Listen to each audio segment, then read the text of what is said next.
Don't eat my dog though. God, can we even say this word again? Wibble, wibble, wibble, wibble, wibble. And I don't think Jesus does want you to send the money. So today we're going to return to a familiar place, but also one with fresh ideas. Do you ever find people make these lists and they just repeat the same things over and over? Because I like to keep them fresh. We're gonna look at some things that are considered regular in America, but very odd in the rest of the world.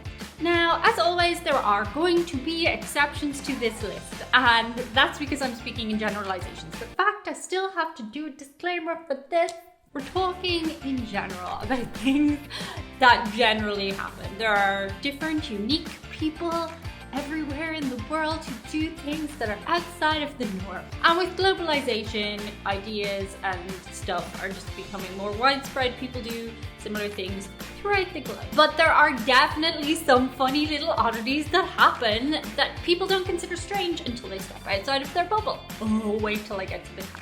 Before I get into the video, do be sure to like, share, comment, and subscribe. Otherwise, the next time you go to bed, you're gonna get a hot pillow. Your pillow's gonna be hot. That would be unfortunate. Where did that come from? You did a silly thing. You didn't like, share, comment, and subscribe. Maybe it had nothing to do with like, sharing, commenting, and subscribing, but you'll never know. So to avoid such a curse, like, share, comment, and subscribe. It's not just a buzzword. Do it. That was super evil. I'm feeling evil today. It's gonna be fun. Okay, the first thing that is considered regular in America, but I still don't understand. Televangelist. What is that about? Okay, so my understanding of televangelists is you have whole TV stations devoted to people who are holy people. I'm a Roman Catholic by birth and upbringing, so I'm not too sure. I think they're called preachers. And these people generally are Christian. Anyway, these people go on these TV shows or now on the internet and they raise money for their parish? I don't know if they're called parishes. They're holy place. We'd call it a church. The Jews would call it a synagogue. The Muslims call it a mosque. They're holy place and they raise money for them, but then also they seem to fly in a lot of private jets and things. I'm sure there are good televangelists, but as an outsider looking in, I can't see much good of that. Generally, as I said, grew up Catholic, we would have a basket that went around mass and you put like your pound or your euro in. And that money then goes toward the different charities and stuff. I don't understand. People like on these shows are like, raise money if you love Jesus. Jesus wants you to send this money. And I don't think Jesus does want you to send the money. It's a very unusual concept. I don't understand how legally it goes into the pockets of the people that are claiming to be these holy people. I don't really understand the concept. I might do a whole video on televangelists, let me know. I'd like to react to them and maybe get a better understanding. The next thing that is considered regular in America and is very odd in the rest of the world is making cashiers stand.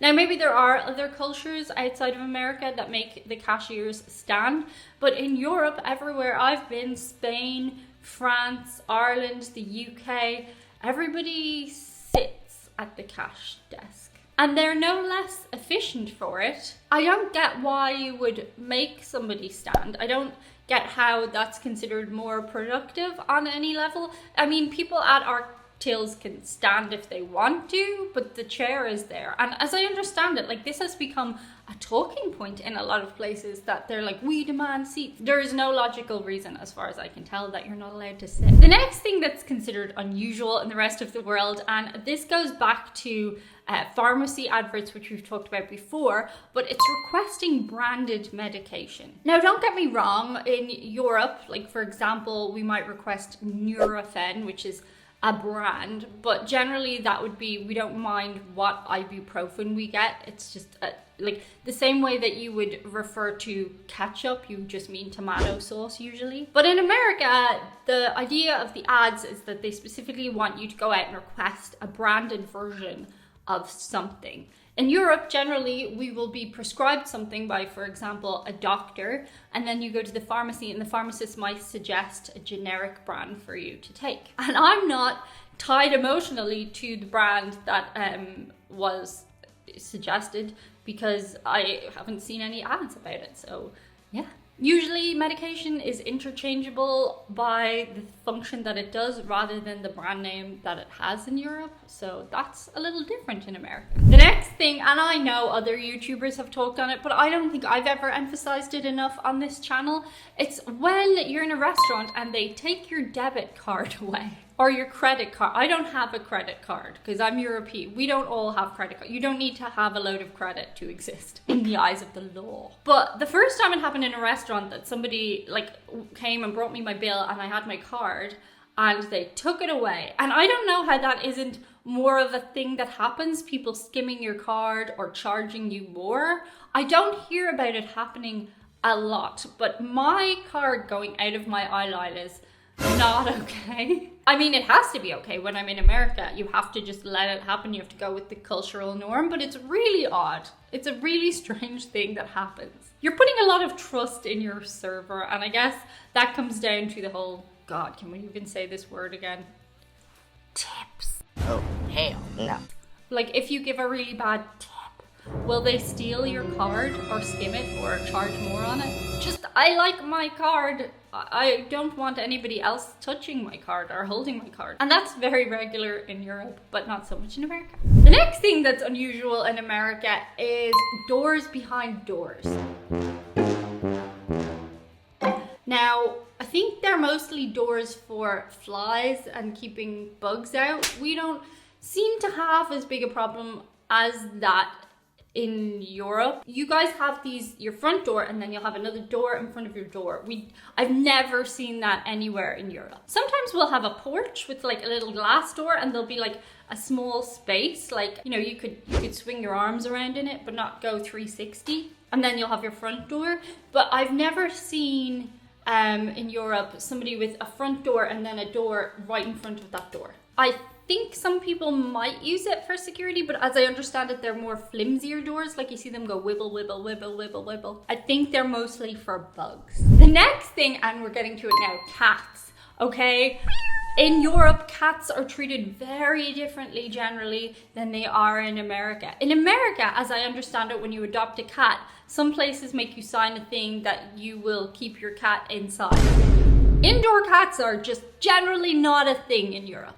I've seen 2 people with cats on leads in my life in Europe, and people were like looking and pointing. I've never had a cat and I don't really have much of an opinion on this, but the way people treat cats in Europe is that they will adopt a cat and it's very much their cat, or get a cat. Cats usually pick you. The wand chooses the wizard, Mr. Potter. Then they're like, okay, so at nighttime the cat goes wandering. It might just come back inside, or it might continue to wander and then it always comes home. Well, sometimes they didn't. My friend had a cat called Cornflakes and one day he didn't come home. And I used to think this was a reason I couldn't have a cat, because I could not process the idea of just like letting Chewie, my dog, just out to roam at night. Like, I'm like, he's not responsible enough to do that. He doesn't know about cars. But people are chill with their cats doing that in Europe. That's just very much the cat life in Europe. They wander, and when I say that to anybody who's American, they're like, what? It's wild. That's just the way it is.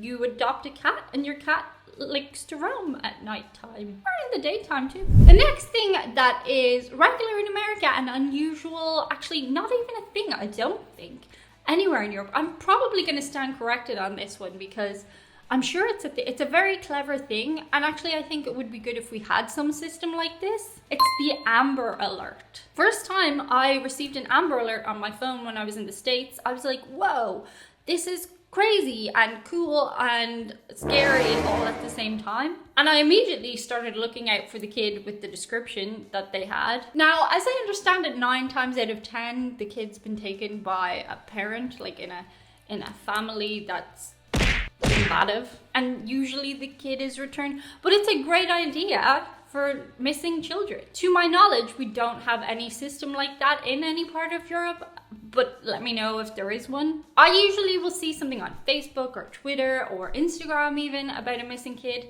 Now, to be fair, we don't have as many missing children in parts of Europe as there are in America, but I still think it's an intelligent thing to have. Bad things happen, and I just think it would be good. So I'm in favor of that one. The next thing that Americans do that is a little different from people in Europe is say exactly where they're from when they're asked where they're from. Like if somebody asks me where I'm from, I'll say I'm from Ireland, and that'll be the end of the conversation usually. Or somebody will go, oh, where in Ireland? And you'll go Dublin, and that's usually the only place people know. In your face, people from Cork. So that works out well. But when you ask an American where they're from, they'll tell you the state. And a lot of times they will go on to tell you about like their background, their heritage. I personally find that quite charming. I think it's something I enjoy about American people, that they're so interested in their backgrounds. And a lot of people happen to have Irish heritage, so that's double cool on my end. Do Canadians do this as well? Because I feel like when I've asked a Canadian where they're from, they've just said Canada, but maybe I'll stand corrected. Let me know below in comments, are you a Canadian who tells people the exact state that you're from, location? The next thing that's regular in America is meat. Now, don't get me wrong, in most parts of Europe, we eat the standard meat. Most people, I'm not an adventurous eater, so the regular meats are like pork, beef, chicken, fish. For me, mostly chicken, 98% of the time. But throughout Europe, there are way more meats that people eat, and I think a lot of Americans would like find that disgusting. Rabbit, goat, lamb,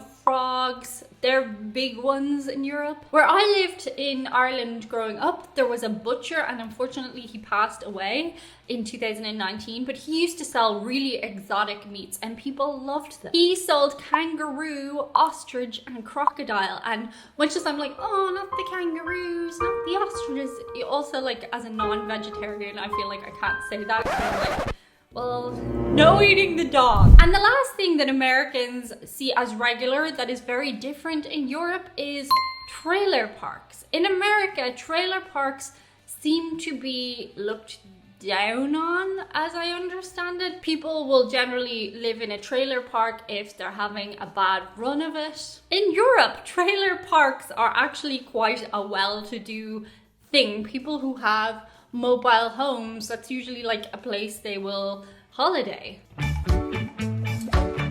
And even here, there's a place nearby where people put camper vans, and it's like generally kind of a cool hipster thing to do. We don't really have what you would define as trailer parks whatsoever. People who live in the equivalent of trailers in Europe, it generally seems to be like a lifestyle choice more so than something that they have been forced into doing due to circumstances. So yeah, I'd actually like to learn a little bit more about trailer parks. If you want to explain it to me below in the comments, I'd be very excited to read what you have to say. Shout out to my Patreon squad. These are all of their names. They are very cool people. These are the guys I have a Skype hangout with every single month, and I can't tell you how much I've utilized them to figure out a couple of things that I'm going to change aesthetically on the look of the channel. People have been complaining that it looks like a children's channel. It's not a children's channel. Anyway, these guys are so cool because they've given me a little backup, thoughts, ideas, and things like that, and I'm so grateful to each and every one of them. Thank you so much, guys. That's it for today. See you on the other side. Bye.